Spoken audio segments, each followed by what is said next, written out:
Hello అండి, ఈరోజు రాగుల ఉపయోగం గురించి తెలుసుకుందాం. ప్రతిరోజు మనం తినే ఆహారంలో ఒక కప్పు రాగులు చేర్చుకోవడం వల్ల ఎన్నో ఉపయోగాలు ఉన్నాయి. బరువు తగ్గాలి అనుకునేవారు రోజు ఒక కప్పు రాగులను ఉపయోగించడం వల్ల చెడు కొలెస్ట్రాల్ రాదు.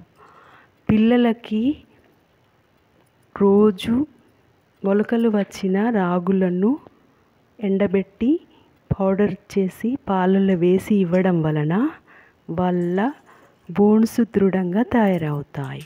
వాళ్ళకు మేధాశక్తి పవర్ బాగుంటుంది. స్కిన్కి హెయిర్ లాస్ కాకుండా ఉండడానికి, ఇమ్యూనిటీ పవర్ రావడం కోసం ఈ రాగులను ఎంతగానో ఉపయోగపడతాయి. నేను ఈరోజు రాగి జావ తయారు చేయబోతున్నాను. ఒక బౌల్లో 1 గ్లాస్ నీళ్లు పోసి తగినంత ఉప్పు వేసి రాగి పౌడర్ 1 స్పూను వేసి ఇలా కలుపుతూ ఉండాలి. ఉండలు కట్టకుండా కలపాలి.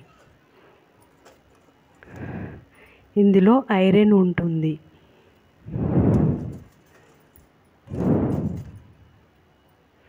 థైరాయిడ్ ఉన్న వాళ్ళు తినడం వల్ల థైరాయిడ్ ఎక్కువ కాకుండా తగ్గిస్తుంది.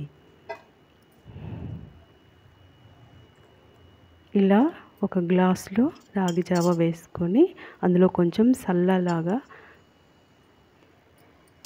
చేసిన పెరుగుది సల్ల వేసి దానితో తాగడం వల్ల చలవ చేస్తుంది.